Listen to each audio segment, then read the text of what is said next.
The second tool you will use to analyze your data for your water quality assessment report is your analysis tool. If you haven't already watched the discovery tool video, go ahead and go back and watch that one, because you will have to watch that one and perform the tasks in that tool to start this one.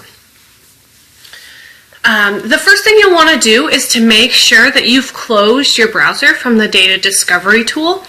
So both the data discovery tool and the data analysis tool run off of RPortable, which is what I said in the first tool demo, but you can only run one version at a time. So you have to make sure the data discovery tool is closed prior to opening the data analysis tool.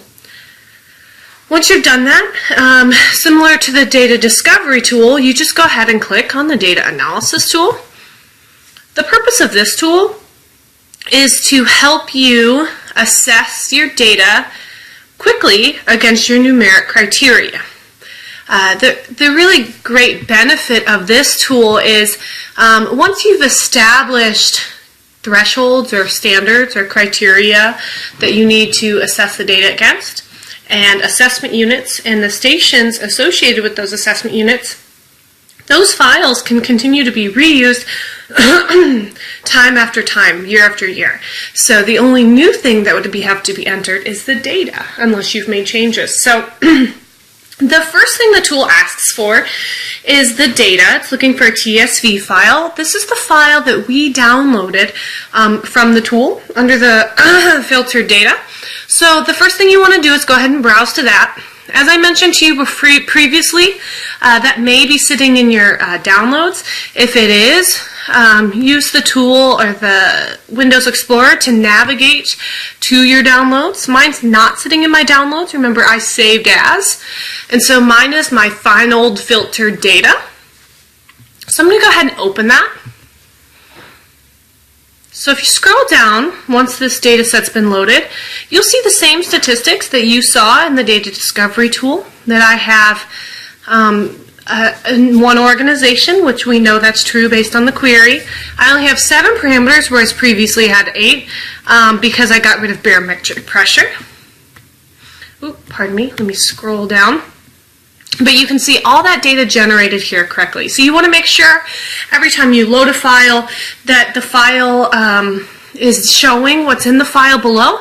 That's the best way to ensure the tool is accepting your files appropriately. So you can see that's all here, which is great. And the next thing you want to do is go ahead and navigate to the Stations tab. Now every tab has a template file that you can use that's going to be compatible with the tool. And so I'm going to walk you through each of those, generating those templates. So the first thing you want to do is go ahead and hit generate. If you have already done this and used the tool, you wouldn't have to generate it necessarily. Like I said, if you haven't added new stations to your file, you can continue to use that same one. I'm going to go ahead and open it. And this template that was generated by the tool is generating based on the data that I loaded, right? So if you look at it, it's going to generate, here we go. I'm going to go ahead and expand this for you. It's going to generate a list of stations. So there are 7 stations as the tool suggested with the data. So it pulled information from the data set to help me generate this template. And so what this file is asking for is when I have this station ID that the tool finds, what is the corresponding assessment unit with that station ID?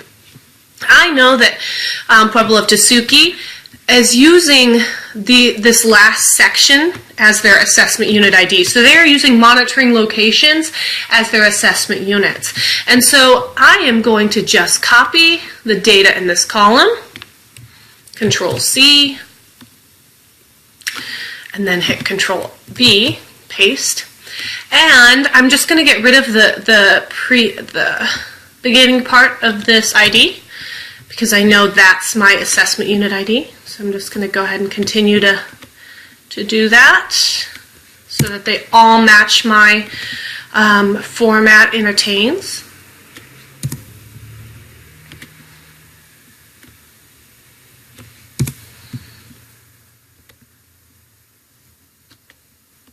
You don't necessarily have to do it this way. You may have assessment units that are not equivalent to your stations, and in that case you would name them perhaps something very different.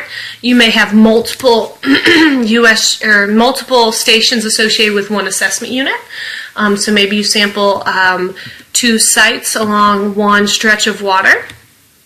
And you may just have a completely different naming convention at all. You know, so it may be completely different, and that's fine as well. So just make sure that the assessment unit ID that goes with your station is correct. That's the most important part. So the ID does not have to be your station ID. It just needs to be the assessment unit IDs that you've identified. So now I'm going to go ahead and save this file. I'm going to hit File, Save As. I'm going to navigate to my current folder that we're using for this demo.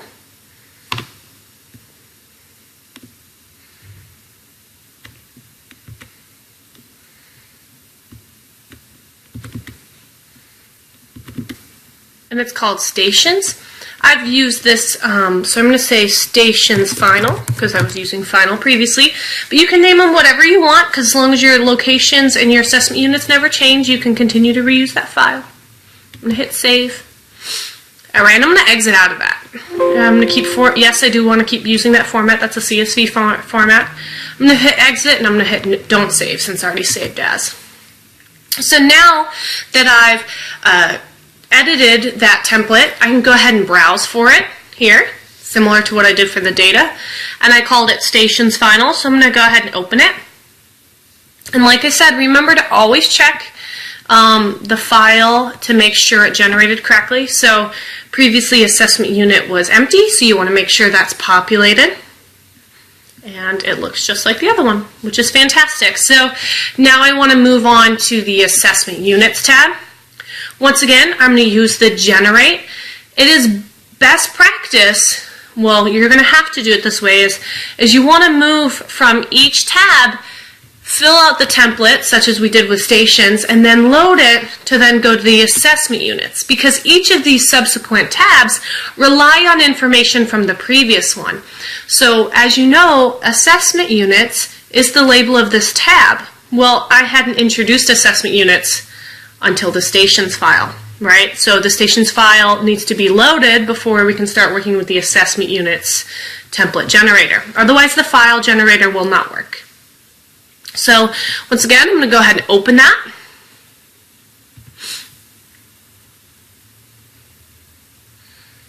Once it opens, you're going to see that we're going to assign uses to each of my assessment units. So it's generating the assessment units that I created in my previous file, because like I said, it's reliant on the previous one loaded. And in this file, you can distinguish what uses that you have with the data set, water bodies and ecoregions. So you want to always do your uses. So you identified in your Big Four or your assessment methodology how you will assess each of these data sets or each of these locations. Many times you will assess them for many uses. So for example, I have 7 stations, but I sample them all for primary contact recreation, or what I might call PCR. So I go ahead and I drag that, and I say, okay, well, I know I'm assessing all of that, but I'm assessing more than that, right?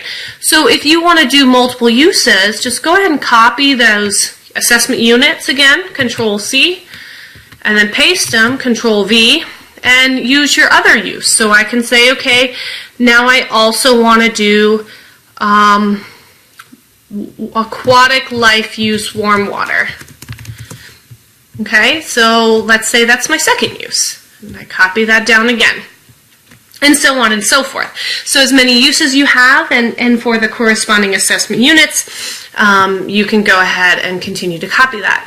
In some cases, you may say, well, this station, is the only one I assess for ag.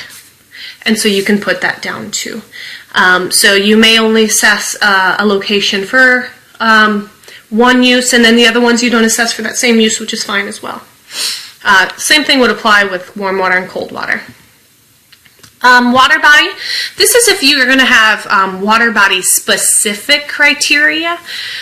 So for example, later in the tool you will say I assess for pH, and pH is going to be between 6.5 and 9, for example. Well, let's say your lakes, your pH actually needs to be between 6 and 9. So if that's the case, you're going to want to say, well, this is a lake, right? But this one's a river. So, and the rest of these are rivers. Let's go down to there. But because you have one of them that's a lake, you're going to, and it's got a different set of criteria, you're going to want to differentiate that. If it doesn't have a different set of criteria as your rivers, perhaps it's still 6.5 to 9, you can leave that there and you can leave that blank essentially. So I'm going to clear that out. Same thing with ecoregion. If you have ecoregional specific criteria for this assessment unit versus this one, nutrients, for example, perhaps your tribe falls in 2 different ecoregions, that would be a use of ecoregion. And the naming convention is not important. So as you could tell, I labeled this PCR, but you could type out primary contact recreation if you wanted. Same thing with aquatic life use, warm water, and ag. You could spell out agriculture. The important part is not what name you use. It's just that that naming convention is consistent to your criteria file because the files are connected, okay? So I'm going to go ahead and save this file.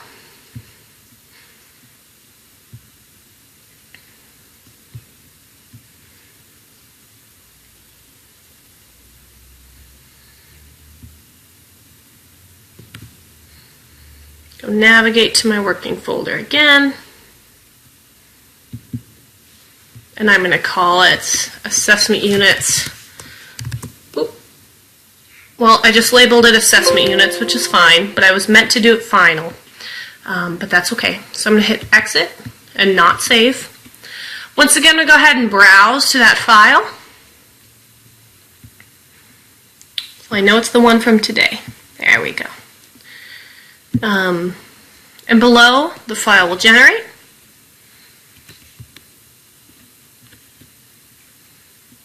PCR, aquatic life, warm water, and I can see on the next page I have the ag one, which I wanted to check on.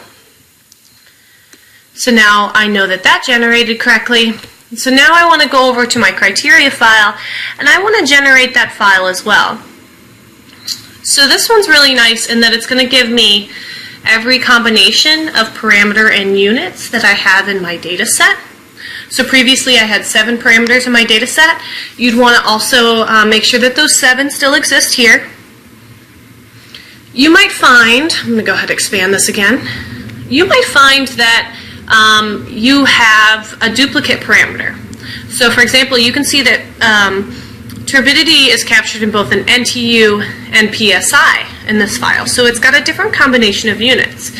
The question you'll ask yourself at this point is, do I have a water quality criteria or threshold for both of those units? Also, do I need to do a conversion on that threshold to determine whether or not I'm assessing for that? Another question is that unit even applicable? So sometimes you might have CFS for turbidity. Well, we know that's not correct, so you wouldn't use that line of data set. It is encouraged that if you find anomalies like this in your data set, that you want to go back and fix the source data. So it's how you submitted the data to WQX that's causing the issue, not necessarily the tool. Same thing with naming conventions on parameters. You may find that you have specific conductance and conductivity, but you essentially are assessing them in the same way. If that's the case, you'll want to try to reconcile that moving forward upon your WQX submissions because that adds more burden when you're trying to assess the data, right? So specific conductance and conductivity would be analyzed separately. In some situations, that's very appropriate, depending on your thresholds and what you're actually measuring. But if it was simply a mistake of labeling that parameter, you'd want to make sure that you address that on the data submission side. Okay, so now, similar to your assessment methodology that we've gone through, you want to go ahead and identify which use you're assessing for each of these parameters. So I really like them to be in alphabetical order. I'm going to go ahead and filter that and then just say sort A to Z. And that'll help you also if you find you have synonymous characteristics names, as well as unit duplications. So I'm going to say for my dissolved oxygen, and you can check this in your assessment methodology, that I'm doing aquatic life warm water. And remember, this needs to match exactly what you did in your previous file. If it doesn't, it won't assess it correctly. For flow, I'm going to also say the same thing. For pH, I am going to say also the same thing. Specific conductance, the same thing, as well as temperature. But I'm going to say for my total dissolved solids, that's going to be a primary contact recreation. And my turbidity is going to be aquatic life use warm water. I'm going to get rid of this turbidity PSI and go ahead and delete that out. Because I'm not comfortable with that unit. I don't think that's appropriate, so I'm going to remove that from my data set. And as I think in the future, I'm going to make sure that that doesn't happen again upon submission. As you can see, each of these have been labeled in their uses, but occasionally a parameter is assessed for multiple uses. So let's say that I want to go ahead and grab this dissolved oxygen. I'm going to go ahead and copy Control-C, Control-V, and paste it. But I'm going to say dissolved oxygen, also analyzed for ag use, okay? So now I have all my uses listed in here. And if I had the water body, previously remember I said if you had something that was lake-specific or river-specific, or it could be springs or whatnot, that's where you would indicate that. You would duplicate that again. So for example, if I had an ag dissolved oxygen for river, I may also want to copy that, paste it, and say I have a different numeric value for a lake. Right? So that's how you would distinguish the difference in correlation to that assessment unit file. I'm going to go ahead and delete that out because I'm not interested. Clear this out. Same thing with ecoregion. Now I'm going to go ahead and expand these a little bit so I can show you what these values do. So this is where you indicate the value you're assessing the data against. So let's say for aquatic life warm water use, I won't let my dissolved oxygen go less than 5 milligrams per liter. And so now the tool, anytime it sees dissolved oxygen for this use, it'll assess against this value with this unit, okay? And it'll tell me if it ever exceeds that value, if it ever drops below that lower than. And let's say flow, similarly, I don't want it to go below 1 CFS. I'm going to have it do that assessment for me.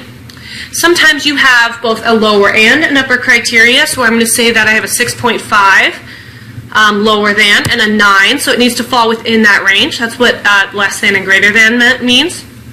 I'm going to say my specific conductance should never exceed, this is micro, so I'm going to say, I'm just guessing here, let's say 300, but you would want to reference your standards and your thresholds for that. And let's say we don't ever want my temperature to go above 32.2 for my warm water. And my dissolved oxygen should never exceed 350, or my dissolved solids. My turbidity should never exceed 10, and my dissolved oxygen for ag should never drop below 3. Do you see how that's different from the aquatic life use?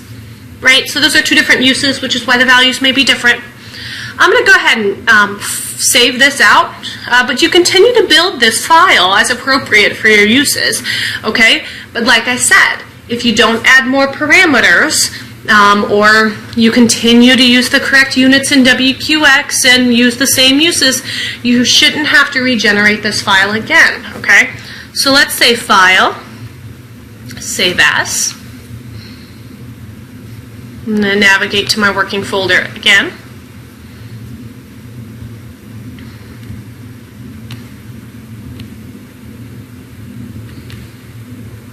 criterion final. Hit enter. And I'm going to hit yes. And I'm going to hit exit. I'm not going to save that. So I'm going to go ahead and browse. Grab that criterion final. We're going to look below and see that they all generated correctly, which is wonderful. Exactly what we were hoping. Now I'm going to go into the View Data tab. So now nothing pops up because I haven't done anything yet, okay? But you need to hit Run Analysis. And what the tool is doing now is running the assessment. It just ran it. It just ran the assessment for all of your stations, for all of your uses, for all of your criteria, which is very, very quick, which is why the tool is very efficient. So now I can go ahead and look at the data. These are sized based on number of exceedances. So this one had a fewer exceedances than the previous. So I'm going to hit select this location. If I jump over to table, I can see all of the exceedances, the total measurements, and the percent exceedances for every single parameter, use, and station. But I did the station, I selected the station, so let's look at this one. So for this station, I was assessing it for both aquatic life use and primary contact recreation, which is why I can see the drop down. And I can see all the parameters I assess for aquatic life use. So I can see that for that location, all 33 measurements of dissolved oxygen met the criteria. For flow, 5 exceeded out of 20. This is where you'll want to reference your assessment methodology and say, okay, what did I say in my criteria? So we know that 5 over 20 is 25%. So what was my threshold that it can exceed? Specific conductance never exceeded. Water. Turbidity, out of 29 measurements I had 1, so 1 over 29 was likely within the realm of meeting criteria. And pH. So you'd have to check your assessment methodology on this flow, but for this use at this location, you could essentially say it's meeting your threshold. So this is a meeting for that use for the station. You can also look down below and see where the exceedances occurred. So turbidity occurred last year, whereas the exceedances in flow occurred this year. Maybe it was a drier year.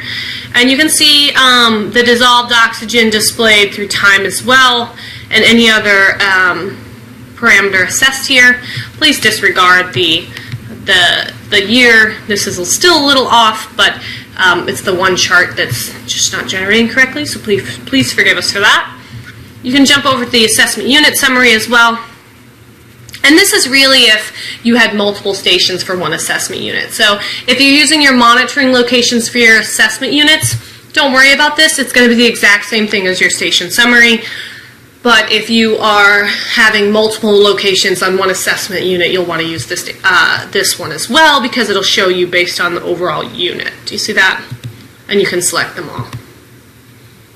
It'll redraw.